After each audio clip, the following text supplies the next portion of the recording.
ದರ್ಶನ್ ಜಾಮೀನು ಕೇಸ್ಗೆ ಸಂಬಂಧಪಟ್ಟಂತೆ ಇವತ್ತು ಕೂಡ ಜಾಮೀನು ಅರ್ಜಿಯ ವಿಚಾರಣೆ ಪೂರ್ಣಗೊಂಡಿಲ್ಲ. ಈಗ ಆಲ್ರೆಡಿ ದರ್ಶನ್ ಪರ ವಕೀಲರಾಗಿರ್ತಕ್ಕಂಥ ಸಿ.ವಿ. ನಾಗೇಶ್ ಅವರು ದರ್ಶನ್ ಏನೂ ಪಾತ್ರ ಇಲ್ಲ ಇದರಲ್ಲಿ, ಅವರಿಗೆ ಜಾಮೀನು ಕೊಡಬಹುದು ಅನ್ನೋ ಒಂದು ಧಾಟಿಯಲ್ಲಿ ವಾದವನ್ನು ಮಂಡಿಸಿದ್ದಾರೆ. ಆದರೆ ಇನ್ನೊಂದು ಕಡೆ ಇಲ್ಲಿವರೆಗೂ ಪೆಂಡಿಂಗ್ ಇದ್ದದ್ದು ಏನು ಅಂತ ಹೇಳಿದ್ರೆ, ಈ ಕಡೆ ರೇಣುಕಾಸ್ವಾಮಿ ಪರ ವಕೀಲರಾಗಿರ್ತಕ್ಕಂಥ ಅಥವಾ ಸ್ಪೆಷಲ್ ಪಬ್ಲಿಕ್ ಪ್ರಾಸಿಕ್ಯೂಟರ್ ಆಗಿರ್ತಕ್ಕಂತಹ ಪ್ರಸನ್ನಕುಮಾರ್ ಅವರ ವಾದವನ್ನು ಕೇಳಿರಲಿಲ್ಲ. ಇವತ್ತು ಅವರ ವಾದ ಶುರುವಾಯಿತು.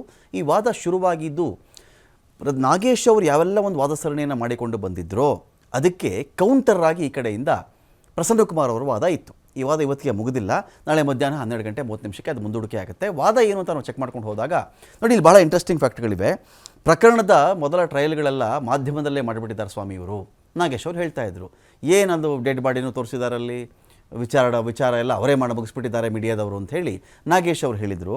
ಅದಕ್ಕೆ ಇವತ್ತು ಪ್ರಸನ್ನಕುಮಾರ್ ಪ್ರಾಸಿಕ್ಯೂಷನ್ ಪಡೆ ಎದ್ದು ನಿಂತ್ಕೊಂಡು ಅವ್ರು ಮಾತನಾಡ್ತಾರೆ. ಇವತ್ತು ಸ್ವಾಮಿ ನಾವ್ಯಾಕೆ ಆ ಕೆಲಸವನ್ನು ಮಾಡೋಣ, ಆರೋಪಿಗಳ ಪರ ವಕೀಲರೇ, ಆರೋಪಿಗಳ ಪರ ಅನೇಕ ವಕೀಲರೇ ಹೋಗಿ ಬಂದು ಮೀಡಿಯಾ ಮುಂದೆ ಮಾತಾಡ್ತಾ ಇದ್ರು. ಇವರು ನಾವೇನೋ ಅದನ್ನು ಆಚೆ ಬಿಟ್ಟವ್ರ ಥರದಲ್ಲಿ ಇವ್ರು ಮಾತಾಡ್ತಾ ಇದ್ದಾರೆ, ಯಾಕಿಂತ ಕೆಲಸ ಮಾಡಬೇಕಾಗಿತ್ತು ಇವರು ಮಾಧ್ಯಮಗಳ ಮುಂದೆ ಹೋಗಿ ಮಾತನಾಡಿ ಅದು ಮೀಡಿಯಾದಲ್ಲಿ ಬಂತು, ಮೀಡಿಯಾ ಟ್ರಯಲ್ ಆಗಿಬಿಡ್ತು ಅಂತ ಹೇಳಿದ್ರೆ ಹೇಗೆ ಅಂತ ಕೂಡ ಒಂದು ಕಡೆ ಇಲ್ಲಿ ಅವರು ಒಂದು ಮಾತನ್ನು ಹೇಳ್ತಾರೆ. ಇನ್ನು ಸಿ.ವಿ. ನಾಗೇಶ್ ಅವರು ಆ ಒಂದು ವಿಚಾರವನ್ನು ಅವ್ರು ಹೇಳ್ತಾರೆ. ರೇಣುಕಾಸ್ವಾಮಿ ಡೆಡ್ ಬಾಡಿ ಫೋಟೋ ಪ್ರಸಾರ ಆಗಿಬಿಡ್ತು, ಪೊಲೀಸರ ತನಿಖೆ ಅತ್ಯಂತ ಕೆಟ್ಟ ತನಿಖೆ ಅಂತ ಅವ್ರು ಮಾತನಾಡ್ಕೊಂಡು ಹೋಗ್ತಾರೆ. ಪ್ರಸನ್ನಕುಮಾರ್ ಅವರು ಹೇಳ್ತಾರೆ, ಮಾಧ್ಯಮಗಳಿಗೆ ಮಾತಾಡಿದವರೇ ಇವರು, ಪೊಲೀಸರು ಯಾರೂ ಸೋರಿಕೆ ಮಾಡಿಲ್ಲ, ಪ್ರತಿ ಬಾರಿ ಇಂಟರ್ವ್ಯೂಗಳನ್ನು ಮಾಧ್ಯಮ ಕೊಡ್ತಿರೋದೇ ಆರೋಪಿಗಳ ಪರ ಲಾಯರು ಅಂತ.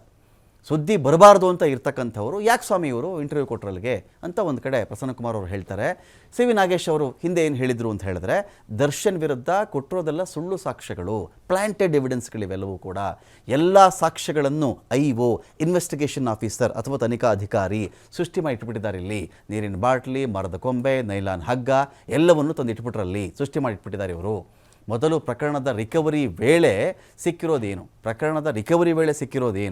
ಪಟ್ಟಣಗೆರೆ ಶೆಡ್ನಲ್ಲಿ ಕತ್ತಲೆಯಲ್ಲಿ ಪಂಚನಾಮೆ ಮಾಡ್ಕೊಂಡು ಬಂದಿದ್ದಾರೆ ಅಂತ SP ಎದುರು ಆ ಒಂದು ವಿಚಾರಕ್ಕೆ ಇವರೊಂದು ರೈಸ್ ಮಾಡ್ತಾರೆ. ಸ್ವಾಮಿ ಎಲ್ಲ ಸಾಕ್ಷ್ಯಗಳನ್ನು ಪ್ಲಾಂಟೆಡ್ ಅಂತ ಹೇಳ್ತಾರಲ್ಲ, ಇದು ಸರಿಯಲ್ಲ. ಶೆಡ್ಗೆ ಸಂಬಂಧಪಟ್ಟಂಥ ಸೆಕ್ಯೂರಿಟಿ ಗಾರ್ಡನ್ನು ಪೊಲೀಸರು ನೇಮಕ ಮಾಡಿಲ್ಲ, ಐಒ ಬಂದು ನೇಮಕ ಮಾಡಿರಲಿಲ್ಲ ಅವ್ರನ್ನ. ಈ ಸೆಕ್ಯೂರಿಟಿ ಗಾರ್ಡ್ ನೇಮಕವಾಗಿರುವಂಥ ಉದ್ಯೋಗಿಗಳು ಆ ಶೆಡ್ನಲ್ಲಿ ಪೊಲೀಸರು ಕರ್ಕೊಂಡ್ಬಂದು ನಿಲ್ಸೋಕ್ಕಾಗತ್ತೆ ಅವ್ರನ್ನ? ಅಲ್ಲೇ ಕೆಲಸ ಮಾಡ್ತಿದ್ದವರು ಸ್ವಾಮಿ, ಅವ್ರ ಕಣ್ಣಲ್ಲಿ ಏನು ಕಾಣಿಸಿದ್ರು ಅದನ್ನು ಹೇಳ್ತಾ ಇದ್ದಾರೆ. ಇದನ್ನು ಪ್ಲಾಂಟೆಡ್ ಅಂದ್ಬಿಟ್ರೆ ಸೆಕ್ಯೂರಿಟಿನ ಅದು ಕಾಮಾಕ್ಷಿಪಾಳ್ಯ ಪೊಲೀಸ್ ಠಾಣೆಯವರು, ಅನ್ನಪೂರ್ಣೇಶ್ವರ ನಗರ ಪೊಲೀಸ್ ಠಾಣೆಯವರು ತಂದಿಟ್ಟಿದ್ದಾರೆ ಅಲ್ಲಿ. ಇವ್ರನ್ನ ಹೇಗೆ ನಾವು ಸೃಷ್ಟಿ ಮಾಡೋಕ್ಕೆ ಸಾಧ್ಯ? ಪಟ್ಟಣಗೆರೆ ಶೆಡ್ನಲ್ಲಿ ದರ್ಶನ್ ಇದ್ದಿದ್ದರ ಬಗ್ಗೆ ಸಾಕ್ಷಿ ಇದೆ. ರೇಣುಕಾಸ್ವಾಮಿ ಆ ಪಟ್ಟಣಗೆರೆ ಶೆಡ್ನಲ್ಲಿ ಇದ್ದಂಥ ವೇಳೆಯಲ್ಲಿ ಇವರೆಲ್ಲರೂ ಇದ್ದಿದ್ದಕ್ಕೆ ಸಾಕ್ಷಿ ಇದೆ ಅಂಥೇಳಿ SP ಹೇಳ್ತಾರೆ. ಸಿ.ವಿ. ನಾಗೇಶ್ವರ ಏನು ವಾದ ಮಾಡಿದರು, ಸ್ವಾಮಿ ಮೊದಲು ರಿಕವರಿ ಮಾಡೋಕ್ಕೆ ಹೋದಾಗ ಬಟ್ಟೆ ಸಿಕ್ಕಿರಲಿಲ್ಲ, ಆಮೇಲೆ ಬಟ್ಟೆಯನ್ನು ಒಗೆದು ಹಾಕಿದ್ರು ಅಂತ ಹೇಳಿಕೆ ದಾಖಲೆ ಮಾಡ್ತಾರೆ. ರಕ್ತದ ಕಲೆ ಬಿಟ್ಬಿಟ್ಟು ಆ ಇಡೀ ಬಟ್ಟೆನ ಒಗೆದು ಬಿಟ್ಟಿದ್ರು. ಹಾಗಾದರೆ ಒಗೆದಿರ್ತಕ್ಕಂಥ ಬಟ್ಟೆನಲ್ಲಿ ರಕ್ತದ ಕಲೆ ಹೇಗೆ ಸಿಕ್ಬಿಡ್ತು? ಶರ್ಟ್ದು ಪ್ಯಾಂಟ್ದು ಕಲರೇ ಹೇಳಿರಲಿಲ್ಲ. ಜೊತೆಗೆ ಆ ಶರ್ಟು ಪ್ಯಾಂಟನ್ನು ಸುಶೀಲಮ್ನವರು ಕುಕ್ಕಿ ಒಗೆದಿದ್ದಾರೆ, ಅದನ್ನು ಸರ್ಫ್ ಪೌಡ್ರ್ ಹಾಕಿ ನೆನೆಸಿದ್ರು. ಇದರಲ್ಲಿ ಹೇಗೆ ಸ್ವಾಮಿ ಸಿಕ್ತಿವ್ರಿಗೆ ರಕ್ತ ಕಲೆಗಳು?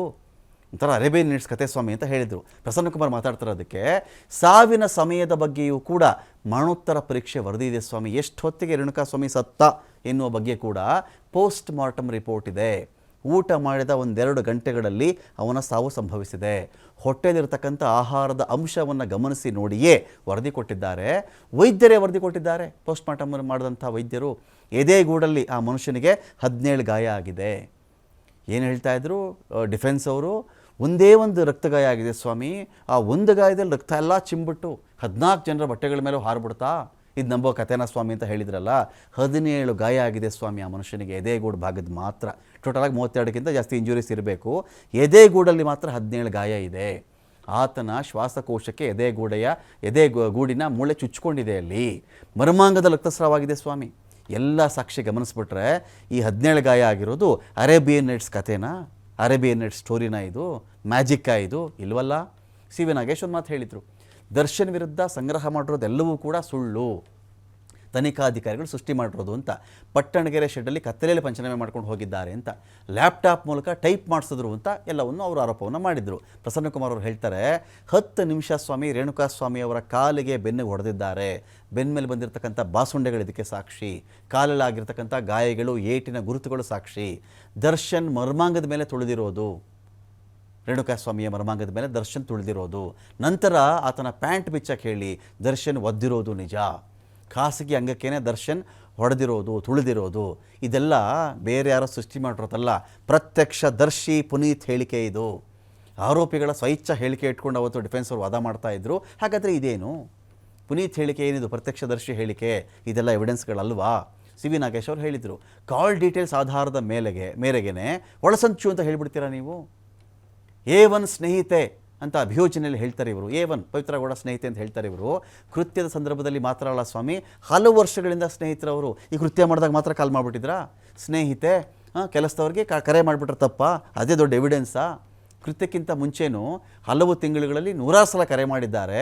ಇದೆಲ್ಲ ಒಂದು ಎವಿಡೆನ್ಸ ಸ್ವಾಮಿ ಅಂತ ಕೇಳಿದರು. ಪ್ರಸನ್ನಕುಮಾರ್ ಹೇಳ್ತಾರೆ, ಆರೋಪಿಗಳು ಸಂಚು ರೂಪಿಸಿದ್ದಾರೆ ಎನ್ನುವುದಕ್ಕೆ ಸಾಕ್ಷ್ಯಗಳಿದೆ. ಜೂನ್ 6ರಂದು A3 ಮತ್ತು A1 A9 ನಡುವೆ ಸಾಕಷ್ಟು ಬಾರಿ ಕರೆಗಳಾಗಿದೆ. ಪರಸ್ಪರ ಪರಿಚಯ ಇತ್ತು ಎನ್ನುವುದಕ್ಕೆ ಇದು ಸಾಕ್ಷಿ. ರೇಣುಕಾ ಸ್ವಾಮಿಯನ್ನು ಇಟಿಯೋಸ್ ಕಾರಲ್ಲಿ ಕಿಡ್ನ್ಯಾಪ್ ಮಾಡ್ಕೊಂಡು ಬಂದಿದ್ದಾರೆ. CCTVಲಿ ದೃಶ್ಯ ಕೂಡ ಸೆರೆಯಾಗಿದೆ. ಇಬ್ಬರು ಆರೋಪಿಗಳು ಇರೋದು ಅಲ್ಲಿ ಪತ್ತೆಯಾಗಿದೆ. ಬೆಂಗಳೂರಿಗೆ ಬರಬೇಕಾದ್ರೆ ದುರ್ಗಾ ಬಾರ್ನಲ್ಲಿ ಮದ್ಯ ಖರೀದಿ ಮಾಡ್ಕೊಂಡು ಬಂದಿದ್ದಾರೆ. ಆಗ ಆರೋಪಿಗಳು ರೇಣುಕಾಸ್ವಾಮಿ ಜೊತೆಗಿದ್ದದ್ದು CCTVಯಲ್ಲಿ ಸಿಕ್ಕಿದೆ. ಹಾಗಾಗಿ ಇಲ್ಲಿಗೆ ಈ ಒಂದು ವಾದ ಸರಣಿ ನಿಂತ್ಕೊಳ್ಳುತ್ತೆ. ಇಷ್ಟು ವಿಷಯಕ್ಕೆ ನಿಂತ್ಕೊಳ್ಳುತ್ತೆ ಅದು. ಅಂದರೆ ಯಾವೆಲ್ಲ ವಿಚಾರವನ್ನು ಒಂದು ಕಡೆ defence advocate C V Nagesh ಅವರು ಮಂಡಿಸ್ಕೊಂಡು ಬಂದಿದ್ರು, ಅದಕ್ಕೆ ಪ್ರತಿಯಾಗಿ SP ಪ್ರಸನ್ನಕುಮಾರ್ ಅವರು ಕೂಡ ಸಾಕಷ್ಟು ವಾದ ಸರಣಿಯನ್ನು ಅಲ್ಲಿ ಇಟ್ಟಿದ್ದಾರೆ.